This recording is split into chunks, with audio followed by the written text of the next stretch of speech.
Bonjour amis de l'ARH. Cet après-midi, nous recevons Véronique Héberger, VP Talent, Learning et Inclusion chez Sonepar. Alors Véronique, cela fait bientôt 6 ans que tu es chez Sonepar. Tu as débuté dans le domaine des RH et aujourd'hui tu interviens sur des thématiques D&I. Alors pour ceux qui ne connaissent pas Sonepar, c'est un groupe français, leader de la distribution de matériel électrique et surtout c'est une entreprise familiale. Alors on va bien sûr aborder ce point qui est un point vraiment très spécifique et intéressant. On va aussi s'intéresser à ta trajectoire professionnelle, mais avant cela, j'ai une première question à te poser. Qu'est-ce que tu souhaitais faire quand tu étais petite ? Alors, le fait est, quand j'étais petite, je savais pas vraiment ce que je voulais faire. D'accord. Il paraît que à 5 ou 6 ans, j'ai dû dire que je voulais être boulangère parce que je me suis rendu compte des années après que ma mère continuait à dire que je voulais être boulangère alors que je me rappelais moi-même plus que j'avais dit ça. Donc, c'était un peu resté. J'ai longtemps cherché ce que je voulais faire. À ce moment-là, dans ma vie, ce qui me plaisait bien, c'était les langues, c'était découvrir des nouvelles cultures et aussi comprendre comment les gens fonctionnent. C'était ma grande interrogation, et comprendre quels étaient les mécanismes derrière. Et c'est pour ça que je me suis orientée vers la psychologie. D'accord. Je vais pas dire que j'étais attirée par les RH parce qu'à ce moment-là, je savais absolument pas ce que ça voulait dire. Je savais même pas vraiment. Enfin, si, je devais savoir que c'était les gens qui recrutaient et qui licenciaient les gens dans un peu comme l'imaginaire collectif qu'on peut avoir à cet âge-là quand on connaît personne dans ce milieu-là. Et je suis vraiment rentrée par là, par la psychologie, et en particulier, ce qui m'a passionnée en psychologie, c'était la psychologie sociale. J'ai eu un gros coup de cœur pour cette discipline de la psychologie qui va s'intéresser plus particulièrement au fonctionnement des gens de manière générale. Donc, c'est la partie pas du tout pathologie psychologique, mais comment les gens fonctionnent en fonction de leur environnement, des autres personnes, en fait. Et donc, on aborde des thématiques comme le conformisme, comme l'autorité, comme la volonté de plaire aux autres, etc. Et notamment la partie, les sujets stéréotypes et les sujets biais, etc. D'accord. Et donc ça, c'était ton master à l'université Paris-Cité ? C'est ça ? C'est ça, exactement. C'était anciennement Paris 5. Ouais, d'accord. D'accord. Et donc, très tôt, tu as eu cet intérêt pour la psychologie, pour comprendre comment fonctionnent les gens. Sûrement. J'ai du mal à me remettre dans le contexte et à me dire est-ce que j'étais empathique à ce moment-là. Mais c'est vrai que ce qui m'a toujours caractérisé, c'était en effet l'intérêt pour les autres et aussi l'intérêt pour, et je le formulais évidemment pas comme ça à ce moment-là, mais le développement des gens en fonction de leur potentiel. Donc, j'avais envie d'aider les gens quand je voyais qu'ils pouvaient faire des choses, les aider à pouvoir faire ces choses-là. Et d'ailleurs, j'étais aussi animatrice de colonies de vacances. Et quand j'ai passé mon BAFA, juste après, on m'a dit, est-ce que tu veux pas être formatrice BAFA ? Et je leur ai dit, attendez, je viens tout juste de le passer, je vois pas trop ce que je vais apprendre aux autres. Ils m'ont dit, non, mais c'est bien, vas-y, fais la formation. Et en fait, ce qui est génial quand on est formateur BAFA et en plus qu'on a l'opportunité de former des publics assez variés, c'est qu'on est face à des personnes qui sont à des moments dans leur vie qui peuvent être tout à fait différents, et notamment des personnes qui, à ce moment-là, peuvent être au chômage et qui se cherchent un peu professionnellement et qui sont orientées vers cette voie-là et qui se découvrent un peu par ce biais-là. Et ça, j'ai vraiment trouvé que c'était fascinant, cette rencontre avec des gens à ce moment-là de leur vie et l'apport qu'une formation comme ça, qui paraît pas forcément être la formation la plus structurante qui existe, pouvait malgré tout leur apporter et leur permettre de se révéler à eux-mêmes sous une certaine forme, on va dire. Et ça, c'est quelque chose que tu as fait pendant longtemps ? Pendant combien de temps ? J'ai fait ça peut-être pendant 5 ans, quelque chose comme ça. Oui. J'ai fait des colonies de vacances et après accompagné des séjours linguistiques ou en tout cas de découverte d'autres pays pendant quelques années. Et après, en parallèle, et aussi les formations BAFA. Et donc, ce qui est intéressant, c'est que finalement, tu t'es très vite trouvé. C'est ça que j'ai trouvé intéressant dans ton parcours, puisque du coup, tu as fait des études RH, quelque part, en tout cas autour de la psychologie, enfin de l'homme, autour de l'homme. Et donc, en effet, il y a eu cette formation BAFA, mais tes premiers postes ont tout de suite été dans la RH. Après, tu as évolué, en effet, à diverses fonctions pour après intervenir dans le learning et dans la diversité et l'inclusion. Mais c'est marrant, quelque part, tu t'es pas vraiment... Enfin, tu as tout de suite compris qui tu étais, tu t'es tout de suite très bien orienté. Ça a été assez fluide, je trouve, comme parcours. Est-ce que tu as ressenti les choses comme ça également ou... Pas du tout. D'accord. En fait, donc c'est moi d'un point de vue extérieur qui me trompe complètement sur la compréhension de ton profil. Ok. Non, mais je pense que tu as raison dans le sens où il y a une cohérence qui était là, mais je la voyais pas forcément à ce moment-là. Comme je connaissais pas finalement ces postes qui étaient en lien avec des choses que je pouvais ressentir et en lesquelles je pouvais croire, c'était pas du tout une évidence à ce moment-là. Donc typiquement, quand j'ai fait mes études, la diversité et l'inclusion, on en entendait assez peu parler. Et donc la première personne qui m'en a parlé, c'est quand j'ai fait un premier stage en entreprise chez Sodexo, et il y avait cette personne, Jean-Michel Monod, qui commençait à travailler sur ces sujets-là, qui était assez pionnier finalement à ce moment-là. Et ça a mis ça a allumé une petite lumière dans ma tête. Et après, quand j'ai vu une autre offre de stage chez HSBC sur ce sujet-là, où j'ai compris que c'était en lien avec finalement tout ce que j'avais vu dans mes études, à savoir sélectionner les gens et accompagner les gens en fonction de leurs compétences et uniquement leurs compétences et leur capacité d'évolution, leur potentiel d'évolution. Ça a eu du sens. Mais à ce moment-là, c'était nouveau pour moi aussi ce type de métier, en fait. Oui, parce que finalement, le sujet de la diversité et de l'inclusion, tu l'as débuté vraiment très tôt. Enfin, c'était en 2010, c'est ça. C'était au tout début on abordait encore, c'était encore très peu présent. Il y avait très peu de départements. Et toi, assez rapidement, tu t'es posé, enfin, quelque part, tu as eu des expériences sur ces sujets. C'est un pur hasard, tu penses, ou complètement? Ouais, c'est totalement un hasard. J'étais donc j'ai fait des études de psychologie. Après, j'ai fait un deuxième master 2 en sciences humaines et management à Paris-Dauphine. Et on avait un calendrier qui était un peu bizarre par rapport aux autres. Et donc, je cherchais un stage à un moment où les personnes cherchent pas d'habitude de stage.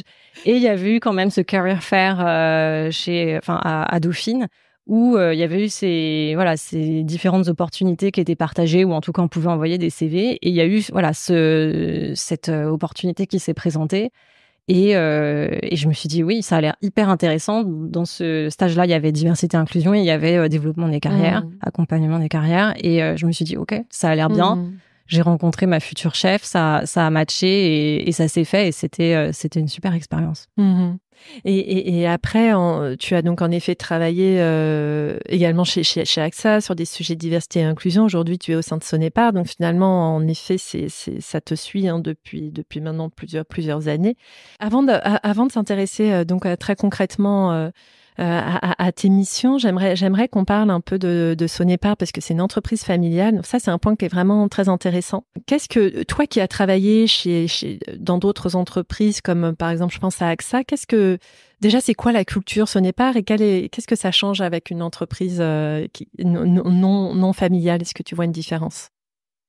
Évidemment des différences, bien sûr. La première que l'on cite souvent, c'est qu'on s'inscrit dans un temps plus long.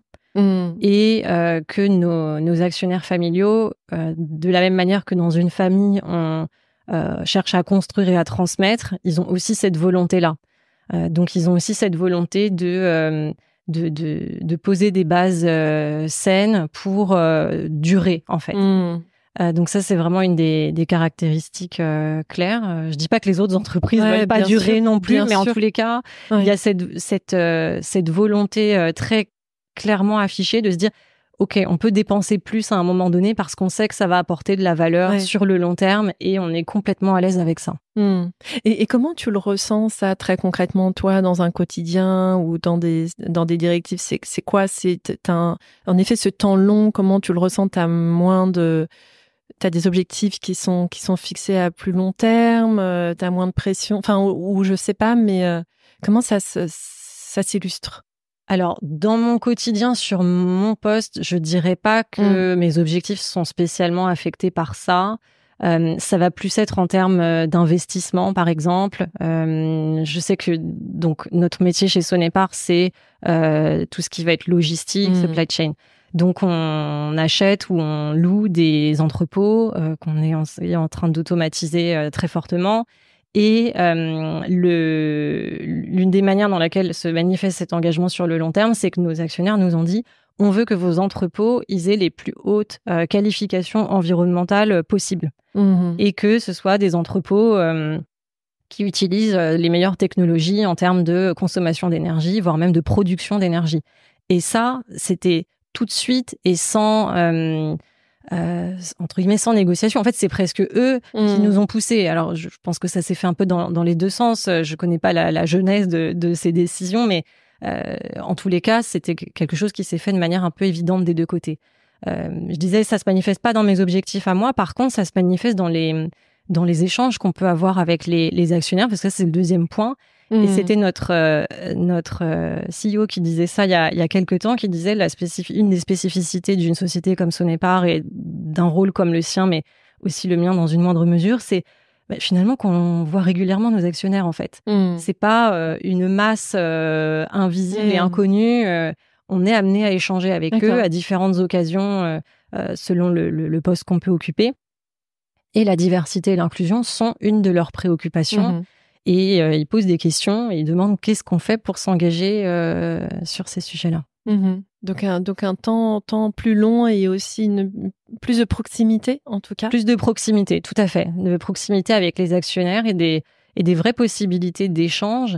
Et eux, ils sont tout à fait intéressés aussi d'être présents à des événements Sonepar, de mieux comprendre l'organisation. D'ailleurs, un certain nombre d'entre eux sont impliqués dans des mandats au sein des différentes filiales. Et ils adorent ça, en fait. Enfin, ils sont toujours très preneurs de participer à la vie de l'entreprise. Et ça se manifeste notamment par le souhait d'essayer aussi d'être présent chez nous via des stages pour découvrir l'organisation. D'accord. Et aussi, typiquement, la semaine prochaine, j'organise un événement pour un des programmes de développement que je dirige, et on a 2 actionnaires qui seront présents. Là aussi, toujours dans cette démarche d'échange et de meilleure connexion entre les collaborateurs Sonepar et les membres des familiaux. Donc c'est une vraie relation de confiance. C'est sûr que c'est assez rare de pouvoir être approcher de si près, en effet, les actionnaires. Ça doit vraiment valoriser, je dirais, le métier, l'entreprise, ce que vous faites vous, finalement, plus sur le terrain. Oui, tout à fait. Donc aujourd'hui, toi, tu diriges le département diversité et inclusion de Sonepar, donc un niveau groupe. Concrètement, quels sont tes sujets? Comment tu es organisé? Est-ce qu'il y a quelques actions que tu as pu mettre en place et que tu souhaites souligner? Comment tu as organisé tout ça? Question très vaste. Très vaste. Il y a, on va dire, 3 ans et demi, c'était début 2021. La diversité et l'inclusion n'était pas un sujet au niveau du groupe. Donc, ça ne veut pas dire que c'était pas un sujet au niveau local. Il y avait déjà des initiatives qui étaient mises en place, mais qui n'étaient pas forcément rattachées à ce sujet-là d'une manière consciente, on va dire. Et ça dépendait peut-être un peu plus de la bonne volonté des collaborateurs ou des dirigeants locaux. Et quand j'ai pris ce rôle-là, l'objectif, c'était en fait de structurer les choses pour pouvoir avancer d'une manière plus organisée et plus efficace aussi sur ce sujet-là. On le sait, ça demande une certaine rigueur et un réel engagement pour avoir des résultats. Parce qu'on sait que si on fait rien, eh bien spontanément, il ne se passe pas forcément grand-chose. Et si on compte uniquement sur la bonne volonté des personnes, elles-mêmes, elles savent pas forcément quoi faire pour faire avancer les choses. Et donc ça suffit pas. Donc ma première action, c'était de travailler sur finalement une roadmap et dire ok, qu'est-ce qu'on va faire, comment on va se structurer et quelles vont être nos priorités. Et donc pour ça, je me suis fait aider. On a interrogé un certain nombre de collaborateurs dans le groupe par certains biais pour prendre la température et comprendre comment c'était vécu localement et quelles étaient notamment les priorités pour le groupe. Donc, tu as quand même fait un audit au tout départ pour comprendre en effet ce qui existait, quelles étaient les attentes et quel était le vécu et le ressenti. D'accord. Exactement. En fait, quand on travaille sur la diversité et l'inclusion, surtout de nos jours, on a un panel de priorités qui peut être très large. Bien sûr. Et l'objectif, c'est de se concentrer sur celles qui ont du sens à un moment donné pour l'organisation dans laquelle on est. Bien sûr. Et donc, c'était ça, tout l'intérêt, c'était pas de venir et dire avant j'ai fait ça, je pense que ça va être super bien ici aussi, mais évidemment d'adapter. Mais donc, si on s'arrête 2 minutes sur quelques secondes en effet sur cet audit, parce que c'est un point qui est intéressant, Sonepar, vous êtes présent dans combien de pays ? On est présent dans une 40aine de pays. C'est ça, c'est bien ce que j'avais en tête. Comment tu as procédé ? Est-ce que tu as choisi certains pays qui, selon toi, étaient représentatifs ? Est-ce que tu as pris le temps et le soin d'échanger avec chacun des pays ? Comment tu as réalisé cet audit déjà ? On a mené plusieurs démarches en parallèle. L'une d'entre elles, c'était d'interroger des dirigeants opérationnels pour recueillir, eux, l'évaluation qu'ils faisaient de, on va dire, leur maturité sur un certain nombre de critères. En parallèle, on a aussi interrogé les directeurs des ressources humaines pour identifier quelles étaient les priorités que eux, ils avaient commencé à mettre en place ou identifier par rapport à leur population, par rapport aux actions qu'ils avaient pu mener précédemment. Et sur la base de à la fois cette évaluation de maturité et cette consolidation des priorités, on s'est aligné sur des priorités groupes qui sont au nombre de 3. Donc la première, c'est les femmes. Donc attirer, retenir et développer les femmes pour qu'elles puissent évoluer dans l'organisation. Donc avec cette notion aussi, c'est pas tout d'avoir des femmes, mais on veut aussi qu'elles puissent évoluer, qu'elles puissent grandir. Donc éviter aussi ce plafond de verre. Et le deuxième, c'était les people from diverse backgrounds. On dit ça, on l'a formulé comme ça en anglais, ce qui veut dire les personnes issues de contextes divers. Et c'était volontairement assez englobant pour pouvoir justement regrouper à la fois le contexte socio-économique, à la fois le niveau d'études, à la fois les origines ethniques, etc. Ouais. Parce que chez nous, les personnes, on va dire, diverses, entre guillemets, par rapport au profil un peu plus présent dans l'organisation, elles regroupent en fait un peu ces caractéristiques, pour ainsi dire. D'accord. Et la troisième priorité, c'était le handicap. Donc, créer le contexte et l'environnement pour que les personnes en situation de handicap puissent non seulement rejoindre notre organisation, des fois c'est déjà un challenge, déjà rien qu'en termes d'accessibilité, et ensuite de pouvoir évidemment travailler chez nous et évoluer aussi. D'accord, très intéressant. Et donc tu as défini en effet ces 3 piliers. Est-ce que ces piliers, tu les re-questionnes en effet chaque année, ou est-ce que ce sont des piliers est-ce que tu as défini en effet cette roadmap sur un temps long, ou c'est une roadmap que tu mets à jour chaque année ? Alors pour l'instant, comme on est vraiment au début de la démarche, on n'a pas ressenti le besoin de re-questionner cette roadmap. Par contre, ce qui est hyper clair, c'est qu'on s'arrête pas du tout à ces 3 priorités. Déjà ça, en plus, c'est les priorités groupes, et on a laissé la possibilité à nos entités opérationnelles, qui en fait chez nous se résument à peu près au pays, de aussi choisir eux leurs priorités locales. Donc on a certains qui ont choisi l'intergénérationnel, par exemple. Et donc pour l'instant, on est assez à l'aise avec nos priorités, mais on communique aussi sur le fait qu'on ne s'arrête pas là du tout, et qu'on s'intéresse à tous les critères de la diversité, toutes les caractéristiques qui peuvent faire qu'une personne se sente diverse par rapport à d'autres, on va dire. Et donc à ce sujet-là, par exemple, donc on est en juin, et l'objectif c'était aussi de communiquer ce mois-ci sur justement les personnes LGBT, parce que c'est pas dans nos priorités, mais ça fait bien entendu partie des critères qui nous tiennent à cœur, et on veut que les personnes LGBT se sentent bien chez nous, et qu'elles se sentent appartenir à une entreprise inclusive et dans laquelle elles peuvent être elles-mêmes.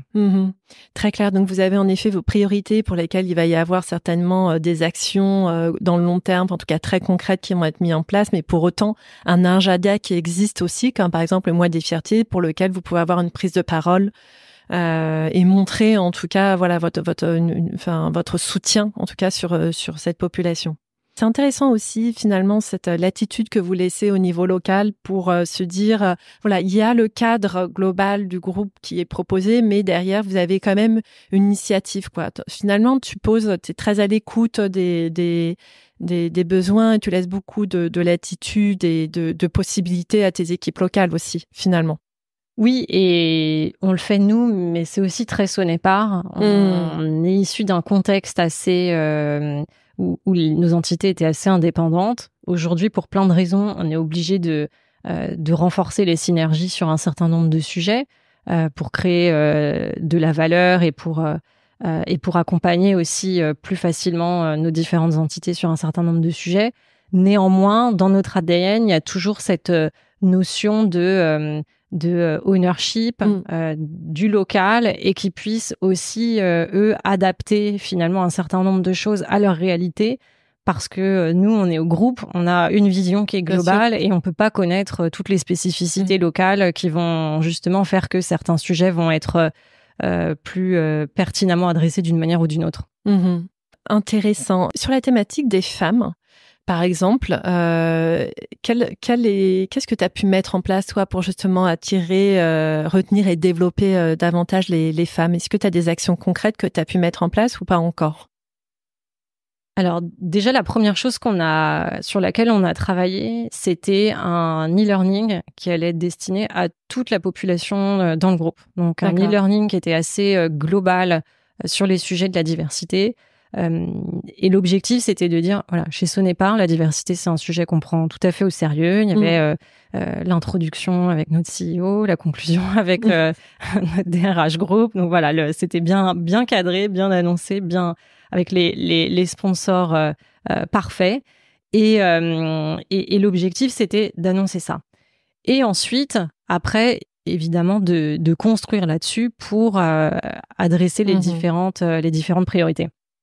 Sur les femmes, une initiative qu'on a menée en place assez rapidement, c'était d'obtenir une certification du GEES. Je sais pas si tu connais. Non. C'est le Gender Equality European and International Standard. D'accord. En fait, c'est un peu comme le label égalité professionnelle homme-femme, mais adapté pour justement des entreprises internationales. D'accord. Donc un peu alléger des contraintes un peu trop, on va dire, administratives, voilà. Et que on a déjà certifié à la fois le siège et le groupe. Enfin, c'est comme ça que ça fonctionne. Et après, on accompagne les pays pour que eux fassent faire cette certification dans les différents pays. D'accord. Et en fait, c'est super structurant parce qu'il y a un certain nombre de critères et de preuves qu'on peut amener pour montrer que notre niveau de maturité sur ces critères-là. Et pour des pays qui parfois partent avec un niveau de maturité assez bas et qui ont envie de faire plein de choses mais qui savent pas comment adresser les sujets, ça donne des exemples hyper concrets. Bien sûr. Et aussi, ça permet de mettre en valeur des choses qu'on peut faire parfois un peu spontanément parce qu'on se dit c'est la bonne chose à faire et de se rendre compte que ça contribue à cette certification-là, mais donc d'une manière plus générale, à un plan d'action et à faire avancer le sujet en interne. Ouais. Donc là, on a assez bien avancé là-dessus. Et à la fin de l'année, si tout se passe bien, à la fin de l'année 2024, on devrait avoir 63% de notre population qui devrait être, on va dire, sous l'ombrelle de cette certification. Et quand on est dans cette certification, on s'engage en fait à être dans une démarche d'amélioration continue. Donc c'est pas se faire certifier, se dire allez c'est bon, mais c'est de se dire comment on fait pour avancer et monter en maturité. Ce qui est intéressant, c'est que tu arrives vraiment à suivre, du coup, à avoir des actions très concrètes sur la thématique des femmes et à mesurer finalement au travers de cette certification. Exactement, ça nous permet d'avoir une vision très précise de où on en est sur un certain nombre de critères, de comparer éventuellement les pays entre eux. Pour l'instant, on l'a pas spécialement fait parce que ça n'avait pas un intérêt de par la taille ou la spécificité des pays, mais c'est quelque chose qu'on peut être amené à faire après dans la durée. Et ça a eu un écho assez positif. C'est beaucoup de travail, hein. Bien sûr. Il faut pas se le cacher, mais quand cette démarche est faite et qu'on arrive à valoriser toutes ces initiatives, c'est assez gratifiant et ça clarifie pas mal de choses pour les personnes qui démarrent sur ce sujet. On a environ 25% de femmes dans l'organisation. D'accord, ouais, c'est ça. C'est 63% de collaborateurs qui ont été certifiés. Mais le pourcentage de femmes dans l'organisation, c'est 25%. D'accord, ok. Avec une variation selon les pays, bien sûr. D'accord, ok, très clair. Donc ça, c'est vraiment intéressant ce que tu as pu mettre en place sur ce premier volet. Sur l'autre volet qui est donc en effet assez large et donc c'est ce que vous avez appelé les personnes issues de contextes divers. Est-ce que tu as quelques exemples de réalisations concrètes, de choses? Est-ce que vous avez une approche similaire où vous êtes en capacité de mesurer, de voir l'évolution ou pas? Qu'est-ce que vous avez pu mettre en place finalement sur ce volet? En fait, ce volet-là, on l'a complètement relié au talent management. Et d'ailleurs, depuis le début, la manière dont on a approché la diversité et l'inclusion auprès de nos dirigeants, c'était de dire non seulement c'est la chose à faire parce qu'on est dans une société diverse et en tant qu'entreprise globale, dans un monde divers, on se doit nous aussi de contribuer à cela, mais aussi il y a une vraie réalité de talent management, de talent attraction et d'attraction des talents et de développement des talents, de se dire on peut pas se couper de toute une partie de la population sous prétexte que ce sont des femmes ou sous prétexte que ce sont des personnes qui n'ont pas le bon diplôme ou autre, à partir du moment où il ou elle aurait les compétences pour évoluer sur nos métiers dans notre organisation. Et ça, c'est un angle qui est assez bien pris. Et donc, une manière dont on suit cela dans l'organisation, ça va être finalement s'assurer que chaque personne dans l'organisation bénéficie d'une évaluation de sa performance et de son potentiel. D'accord. Donc, je sais que c'est pas toujours très fréquent dans les entreprises de se dire qu'on évalue le potentiel de tout le monde dans l'organisation. Mais chez nous, ça a beaucoup de sens parce qu'on a un certain nombre de dirigeants aujourd'hui qui ont commencé sur des postes entry level, comme on dit en anglais, dans un entrepôt ou dans d'autres rôles dans l'organisation et qui eux-mêmes ont vraiment gravi les échelons les uns après les autres et qui aujourd'hui ont des périmètres qui sont tout à fait significatifs dans l'organisation. Donc en fait, quand on voit ces évolutions-là, on ne peut pas se dire que là aussi, on va juste se préoccuper d'une certaine tranche de la population parmi nos collaborateurs et, entre guillemets, ignorer le potentiel de développement d'un certain nombre d'autres collaborateurs. D'accord. Donc finalement, vous vous basez vraiment sur les entretiens, c'est les entretiens annuels, j'imagine, sur les évaluations pour faire grandir les collaborateurs, quelle que soit leur formation, leur diplôme ou leur background socio-économique. C'est vraiment l'évaluation qui fait foi. Oui, exactement, bien sûr. Alors après, bien sûr, il faut avoir les compétences ou parfois il faut avoir... c'est d'ailleurs assez rare sur nos métiers d'avoir besoin du diplôme très précis. On a assez peu d'ingénieurs, par exemple, chez nous, donc on a moins cette problématique-là, on va dire. Mais c'est une réalité vraiment qu'on vit en fait au quotidien, cette possibilité d'évoluer dans l'organisation à compter qu'on en ait l'envie. Ouais, bien sûr. Et même pour les fonctions sièges, du coup. Même pour les fonctions sièges, vous arrivez vraiment à vous baser sur les réalisations, le potentiel, les évaluations et à faire un peu abstraction du diplôme, de tous ces éléments?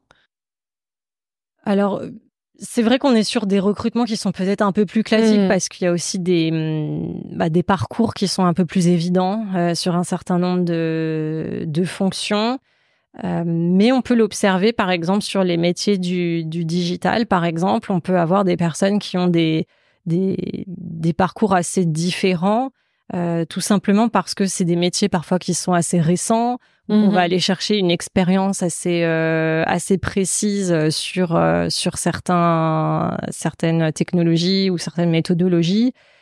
Et du coup, que le diplôme, ce soit A ou B, finalement, à partir du moment où la personne sait utiliser cette technologie ou déployer cette méthodologie, finalement, c'est plus ça qui est important. Et puis aussi parce qu'il y a peut-être plus de variété maintenant sur ces métiers-là en termes d'accompagnement, en termes de formation. Donc, c'est peut-être un petit peu moins critique. D'accord, intéressant. Et sur le volet handicap, est-ce que tu as pu, pareil, mettre des choses en place Alors sur le volet handicap, c'est là clairement où on a le plus de chemin à faire. D'accord. On en est déjà on a du mal à compter.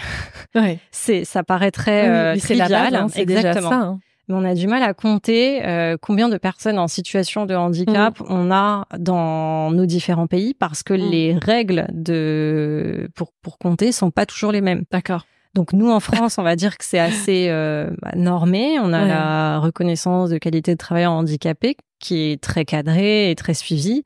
Dans certains pays, il y a des choses un peu similaires et dans d'autres, il y a même des informations qu'on n'a pas vraiment le droit de remonter. Donc, je comprends. Voilà, selon les pays, ça peut être très compliqué. Donc, pour l'instant, notre axe, ça va plutôt être de dire, d'encourager déjà la sensibilisation sur le sujet, ce qui est déjà un premier pas, parce qu'avant de même pouvoir recruter, parfois, il faut faire évoluer les mentalités.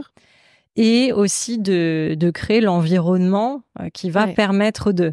Donc c'est tout simple, hein, mais là par exemple au siège, on a fait installer un système automatique pour que les portes puissent s'ouvrir de manière automatique. Ça aussi. Exactement. Et ça a l'air hyper trivial, mais en fait quand vous avez une porte hyper lourde, que déjà même quand on n'a pas spécialement de handicap, mais qu'on a juste les bras un peu chargés. On peut avoir du mal à ouvrir. Bon, on se doute bien qu'avec un handicap. Et ça, c'est toi qui l'as poussé dans une démarche, d'inclusion pour les personnes handicapées ou, enfin, l'ouverture automatique des portes. C'est toi qui as porté ce sujet ou?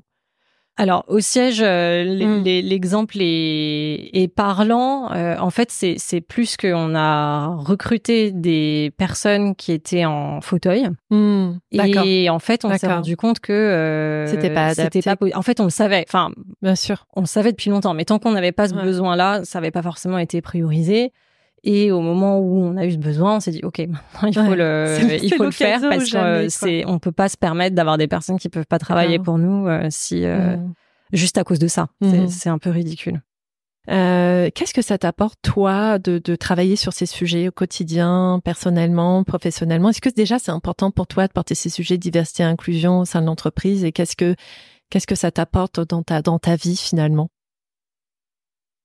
C'est difficile de répondre parce que j'ai l'impression que ça a toujours été un peu là en moi. Aujourd'hui, je porte ces sujets parce que j'y crois et parce qu'aussi on me donne le moyen de les porter. On a une direction, comme je disais tout à l'heure, qui est extrêmement supportive. On a des actionnaires qui sont extrêmement supportifs aussi. J'ai conscience que c'est pas le cas dans toutes les organisations. Et c'est vraiment une chance de pouvoir accompagner nos différentes entités et notre organisation plus globalement sur ces sujets-là. Après, dans mon quotidien, je le vis aussi bien sûr et en ce moment j'en ai pas, mais j'ai été mentor de certaines personnes à certains moments pour les aider aussi à justement pouvoir trouver la bonne opportunité professionnelle ou le bon chemin par rapport à leurs aspirations professionnelles. Je citais tout à l'heure les colonies de vacances et le BAFA. Il y a un peu ça aussi. C'est aussi parfois d'ouvrir les yeux aux gens sur des chemins qu'ils n'auraient pas envisagés. Parce qu'en fait, ça commence là. C'est que parfois, on s'imagine même pas qu'il y a certaines choses qui sont possibles ou des choses qui existent. Et donc, en fait, on va pas s'engager dans des chemins qu'on ne soupçonne pas. Donc après, c'est vraiment... c'est un peu au quotidien. C'est difficile de dire je fais ci ou ça en rapport avec ça. Et puis après, comme dans ma carrière, j'ai aussi recherché un certain équilibre. Donc là, comme j'ai la chance de pouvoir pousser ces sujets dans l'entreprise, je ressens moins le besoin de devoir, dans le côté perso, devoir spécialement m'engager. Voilà. Mais à d'autres moments, j'ai pu ressentir plus ce besoin-là. Exactement. Ouais. En tout cas, c'est intéressant de savoir que voilà le sens, enfin avoir que ça soit dans ta vie personnelle ou professionnelle, travailler sur des sujets qui ont du sens, enfin ou alors avoir des actions qui ont du sens, c'est important pour toi.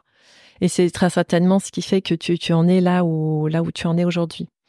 Intéressant. Tu as quand même des responsabilités assez importantes au niveau groupe. J'imagine avec beaucoup de pression et un agenda très chargé. Comment tu arrives à trouver cet équilibre en effet entre ton temps personnel, tes obligations professionnelles? Est-ce que tu as une routine dans ta semaine qui te permet de souffler, d'avoir un temps à toi? Comment tu t'organises? J'ai pas de routine. J'ai pas de routine. Ce que j'essaye de faire péniblement, c'est de la cohérence cardiaque, parce que j'ai lu plein de choses qui listaient tous les bénéfices sur le long terme de la cohérence cardiaque. Alors, qu'est-ce que tu appelles cohérence cardiaque? C'est de respirer selon un certain rythme qui permet au souffle et au cœur de se synchroniser, en fait. Et à partir de là, il y a un certain nombre de bénéfices plutôt sur le long terme, hein, à la fois en termes de bien-être voilà, général, de régulation des émotions, enfin voilà, il y a pas mal de... Et c'est quelque chose que tu peux faire, par exemple, avant de t'endormir ou alors avant de prise de parole. T'as ce réflexe? Je dis pas que j'ai le réflexe à chaque fois, mais j'essaye de l'avoir et ça permet dans une certaine mesure d'apaiser en fait son corps et son esprit, parce qu'aussi si on se focalise sur sa respiration, on va voilà aussi amener cette synchronisation physique et intellectuelle. Je le fais pas du tout assez pour, je pense, en recevoir pleinement les bénéfices. Normalement, il faudrait le faire 3 fois par jour. Ah oui, j'y suis pas encore. D'accord. Mais en tout cas, j'essaye de le faire le plus régulièrement possible. T'essayes de le faire au quotidien. C'est ton objectif. C'est mon objectif au quotidien. Ah, c'est chouette. Et comment ça se passe? Est-ce que tu suis des cours en ligne, justement? Est-ce que tu essayes de te former? Est-ce que c'est finalement assez naturel de se dire, tu as une respiration longue, lente? Alors, il y a des applications qui permettent de faire ça sur Petit Bambou. Même sans abonnement, il y a une partie de Petit Bambou qu'on peut utiliser pour faire ça. Et il y a aussi une autre application qui est gratuite, qui s'appelle Respirelax. D'accord. Et qui permet de faire ça aussi. Et on peut... alors je sais plus c'est sur laquelle, mais on peut choisir aussi si on veut que la respiration soit plus longue ou un peu plus courte en fonction du but recherché. D'accord. Et donc ça permet vraiment de suivre. Ça a l'air simple de se dire de respirer selon c'est pas évident du tout. Hein. Et t'as pas trouvé cette bulle dans le sport, par exemple? Alors si, en quelque sorte, je danse le West Coast Swing. Ah bah voilà, on y vient. C'est chouette, ça. Le West Coast Swing. Mais non, je ne connais pas le West Coast Swing. D'accord. T'as une cohérence cardiaque. C'est ton deuxième moment de respiration pour toi. Alors, c'est le moment malheureusement un peu moins quotidien. Ah, c'est sympa, ça. C'est une danse de couple, en fait. D'accord. Qui se danse sur des musiques assez modernes et variées et qui se caractérise par une certaine souplesse et fluidité dans les mouvements. D'accord. Donc, si tu arrives à imaginer, par exemple, le rock'n'roll ou des choses comme ça, on est sur quelque chose de beaucoup plus fluide, beaucoup plus, beaucoup plus souple. Et ce qui me plaît beaucoup dans cette danse-là, et tu vas voir le lien avec mon parcours, c'est que on est sur une danse qui est pas genrée en termes de rôle. D'accord. Donc, en français, on dit les danseurs, les danseuses, mais en anglais, on dit les leaders et les followers. Et on s'en... Voilà. Et dans ce terme-là, on a... Voilà, moins cette notion de genre. Et en fait, c'est vrai que principalement, c'est plutôt des hommes qui sont des leaders et principalement des femmes qui sont des followers. Mais on peut avoir les deux. Et justement, ça, je trouve que c'est assez chouette, assez ouvert. Et ça, c'est vraiment c'est vraiment caractéristique de cette danse, avec cette notion de suiveur. Enfin, je veux dire, avec le fait de se dire qu'il y a 2 femmes ou 2 hommes qui peuvent potentiellement danser ensemble, et ça fait partie des codes de la danse, et c'est très bien comme ça. C'est pas genré, quoi, je veux dire. Alors, ça l'a été. Ouais. Et puis, à certains moments, il y a certaines, je crois que c'était plutôt des femmes qui voulaient être leaders aussi. Et puis, les règles, en fait, des concours ont évolué pour que les femmes puissent aussi être des leaders. Et maintenant, c'est complètement banal, j'ai envie de dire. D'accord. Où on a, dans les plus grandes compétitions, 2 partenaires qui peuvent être 2 hommes ou 2 partenaires qui peuvent être 2 femmes. Et c'est vraiment d'une banalité déconcertante. Je pense que peut-être les gens qui viennent d'autres danses peuvent être un peu surpris. Oui, parce que c'est pas le cas dans les autres danses, on est d'accord. Hein, c'est pas encore... Pas à ma connaissance, en tout cas. D'accord. Ok, et donc finalement, ça t'a plu, le fait de sortir un peu de la norme et de pouvoir, toi, endosser un rôle qui n'est pas le rôle de femme qui, a priori, t'était attribué. Ça, finalement, cette liberté, elle t'a plu dans cette danse, dans ce... Oui, après, est-ce que je l'ai intellectualisé comme ça? Non, mais c'était avant tout la possibilité de pouvoir le faire. Et me dire, personne n'est bloqué, en fait. Que ce soit moi ou quelqu'un d'autre, personne n'est bloqué. Et d'ailleurs, c'est un peu cette philosophie, on va dire, elle se caractérise aussi par le fait que dans cette danse, le leader a pas, on va dire, tout le pouvoir sur la danse. Alors, je sais pas si tu as pratiqué des danses alors, de couple ou pas. Je l'ai fait, mais pas du tout à ton niveau. Je l'ai fait vraiment quand j'étais, tu vois, jeune avec quelques amis, mais je n'ai pas ta maîtrise du sujet, hein, loin de là. Non, mais je pense que même dans ton expérience, tu as pu te rendre compte que le leader, enfin, donc souvent le danseur, il indique ce qu'il faut faire et puis la danseuse, elle le fait. Bien sûr. Et en fait, dans le West Coast, donc il faut quand même avoir un leader à un moment donné pour initier quelque chose, parce que sinon, il ne se passe rien. Mais le leader, il va initier et le follower ou la follower peut rajouter des choses, en fait, construire autour de ce que propose le ou la leader. Et donc, c'est vraiment un échange. Et ce qui fait aussi que quand on danse, on doit être hyper concentré sur ce que propose l'autre. Déjà parce que c'est une danse où il y a beaucoup de finesse dans les propositions, mais aussi en tant que follower pour se dire là je peux rajouter quelque chose, là je peux faire ci, là je peux faire ça. Oui, c'est vraiment basé sur la communication en fait. Il faut vraiment être en lien, en osmose un peu avec son ou sa partenaire et c'est comprendre ce qu'il attend, ce qu'il peut faire, à quel moment il peut intervenir ou à quel moment tu peux intervenir. C'est exactement ça. Et du coup, c'est aussi une danse qui est très confortable, en fait. C'est très agréable de danser. On a vraiment l'impression de glisser par rapport à d'autres danses que j'ai pu danser préalablement ou en tout cas avec des gens qui étaient un peu moins dans la recherche de cette technique où clairement, parfois, on se fait mal à l'épaule ou on se fait mal au coude parce que la personne a tenté un truc qui n'était pas forcément très bien amené, qui est un peu forcé et ça, on l'a pas dans cette danse-là.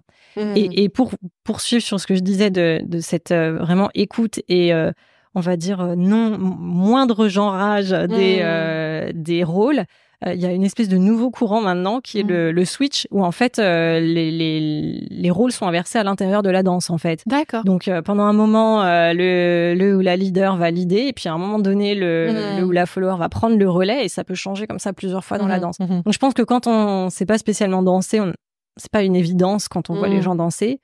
Mais quand on connaît la danse, on voit bien à quel moment ça se produit. Il y a ce côté très un peu jeu aussi et aussi c'est une danse qui a beaucoup d'humour en fait. Donc il y a vraiment une finesse qui me plaît bien. Il est là le lien finalement avec la diversité et l'inclusion. Exactement. Non mais il est dans le fait que t'aimes pas forcément que les rôles soient prédéfinis, que tu souhaites pas en effet que parce qu'on est une femme ou un homme finalement on doit réaliser telle tâche ou avoir telle responsabilité et que finalement tout le monde peut sortir du cadre. Exactement. Ok, ça c'est très très chouette. Donc voilà, ça c'est vraiment intéressant. Et tu réalises cette danse, c'est quoi? C'est une fois par semaine? C'est un rendez-vous hebdomadaire que t'as? C'est moins fréquent? Alors, cette année c'était un peu plus dur, mais normalement je prends des cours toutes les semaines en effet. Et puis après il y a des soirées qui sont organisées très régulièrement. À Paris, on a de la chance, il y a beaucoup de soirées qui sont organisées. Si on n'arrive pas à aller danser une fois dans le mois, c'est vraiment qu'on n'a pas eu de chance. Donc ouais, c'est assez riche en propositions à Paris. Et après, ce qui est très chouette aussi, c'est qu'il y a des festivals dans lesquels il y a des compétitions qui sont organisées un peu partout dans le monde. Alors tous les pays ne dansent pas tous le West Coast Swing, mais ça permet aussi de voyager, de rencontrer des gens dans différents contextes. Oui, donc tu peux vraiment aller loin dans la passion. Complètement. D'accord. Ouais, tout à fait. En France, il y a par exemple le French Open qui est organisé tous les ans sur le pont de l'Ascension. C'est à Disney. Ça fait beaucoup venir les étrangers. Ça leur plaît bien. Et donc là, les gens dansent pendant 4 jours. Il y a des compétitions, il y a des cours, il y a des shows. D'accord. Ça, si on est vraiment passionné, voilà, il y a de quoi tenir pendant 4 jours à rencontrer des gens et évoluer autour de la danse. Très chouette. Tu dis c'est le French Coast. Alors là, c'est donc la danse, c'est le West Coast Swing, et là, c'était le French Open. Mais il y a aussi un autre événement, le Paris Swing Classique, qui est un tout petit peu moins long, qui est plutôt autour de début février. C'est d'ailleurs des amis qui sont derrière toute l'organisation et c'est très chouette aussi. Là, on découvre quand même une vraie passionnée du West Coast Swing, donc c'est très très chouette. Et par ailleurs, est-ce que tu as des lectures, des podcasts qui te font, voilà, qui t'apportent ou pas particulièrement? Est-ce que t'as des émissions qui t'inspirent plus que d'autres? Alors les podcasts, j'ai une approche très éclectique, ça dépend un peu ce qui arrive dans mon flux et je regarde un peu des choses assez variées. Il y a une série qui a retenu mon attention récemment, c'est je sais pas si tu connais, c'est Ted Lasso. Est-ce que tu as entendu parler de Ted Lasso? Je note tout de suite pour le découvrir. Alors c'est une série qui a peut-être eu un peu moins de visibilité parce que c'était sur Apple TV et en fait le pitch est pas forcément très attractif. Moi-même, au début, j'avais pas du tout envie de la regarder. C'est un coach de football américain qui se retrouve à coacher une équipe de football en Angleterre. D'accord. Donc déjà, on se dit, j'aime pas le football, c'est fini. Et en fait, pas du tout. Même si on déteste le foot, ça parle... le foot sert plus, enfin, ce contexte-là sert plus à illustrer des choses que une série vraiment sur le foot. Et en fait, c'est donc ce coach-là, ce coach qui s'appelle Ted Lasso, il va vraiment avoir une approche de leadership qui est très très touchante et très riche en fait avec cette équipe de foot qu'il va diriger. D'accord. Et c'est intéressant de voir ce qu'il va aussi mettre en place finalement, alors que à la base il connaît même pas cette discipline vraiment en fait. Oui, donc finalement, toi, en tant que leader, ça t'inspire aussi sur tes propres problématiques. Ça peut te donner aussi des clés de lecture, finalement. Exactement. En fait, dans la série, on voit des illustrations de choses qui peuvent parler aussi d'un point de vue professionnel. Et puis, en fait, c'est un exemple fantastique de transférabilité des compétences d'un rôle à un autre qui sont similaires dans la relation qu'on va avoir avec, on va dire, un environnement professionnel. Je veux dire, voilà, le football américain, football anglais. Dans les deux cas, il y a une équipe, on est le coach, il y a l'équipe, mais les règles de jeu sont différentes. Le rapport aux supporters est différent. C'est amené d'une manière aussi très très touchante dans la série. Et le rapport aussi aux parties prenantes autour de l'équipe. La présidente de l'équipe, etc. Enfin, c'est une très très jolie série et je la recommande même aux gens qui n'aiment pas le foot. Bah, écoute, là en tout cas c'est très bien pitché, donc moi ça me donne envie de la regarder. Merci en tout cas Véronique pour ton temps, pour ce témoignage. Moi j'ai particulièrement apprécié et t'es heureuse de découvrir tes 3 priorités autour des femmes, du handicap et des personnes issues de contextes divers. Véritable coup de cœur aussi sur ta passion qu'est le West Coast Swing, où ça a été une vraie découverte et intéressante parce que ça fait le lien aussi avec ton engagement et ça nous permet de mieux comprendre aussi comment tu vois le monde, comment tu vois les choses. Donc ça, c'était très très chouette. Un grand merci pour ton temps, pour ce partage et je vous dis à très bientôt, chers amis, pour un nouveau podcast. Merci encore.